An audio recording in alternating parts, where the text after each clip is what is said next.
Have you ever felt like life was about to collapse? Like you were on the edge of an abyss, not knowing if you could hold on? The pain, the tiredness, the difficulties, everything seems too heavy to bear. But what if I told you that, in the Bible, there is a story of a young man who was literally on the verge of death, but who, through divine intervention, came back to life?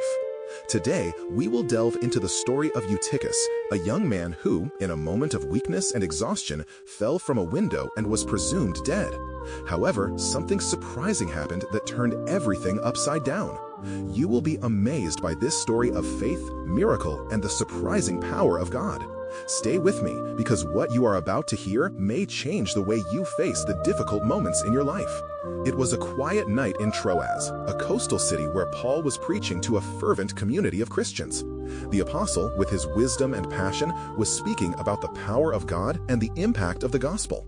He had begun preaching at dusk, and the words flowed with such fervor that no one wanted the moment to end. The room was packed, and the light from the lamps illuminated the attentive faces of men, women, and children.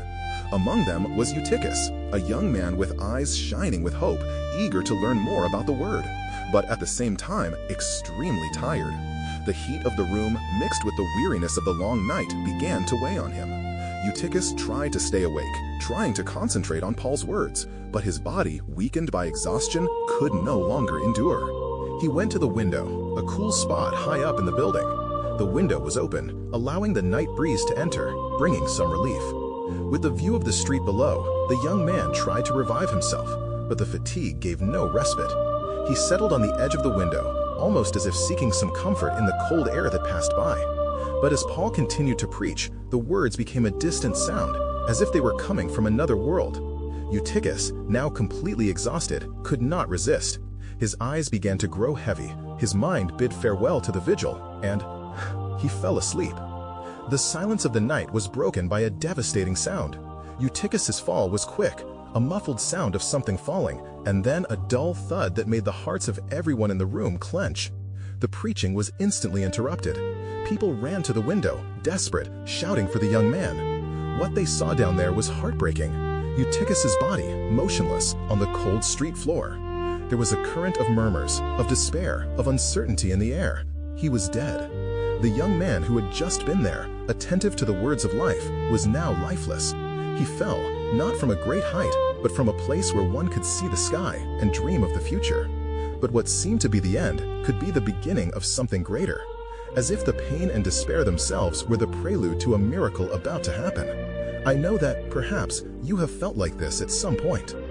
Like Eutychus, you may have put yourself in a difficult situation, feeling exhausted, on the verge of collapse, without the strength to continue. Perhaps you felt that your life was going down a path of no return. Have you ever wondered, what do I do now? How can I rise again from something so painful, so devastating? But what happens in moments like this?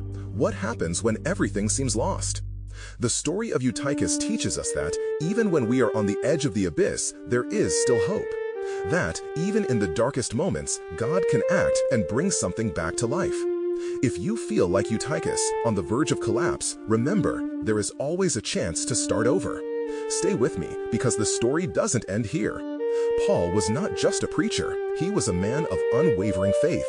When he heard of the tragedy, his response was not panic, but action. He quickly went down the stairs and approached Eutychus's body.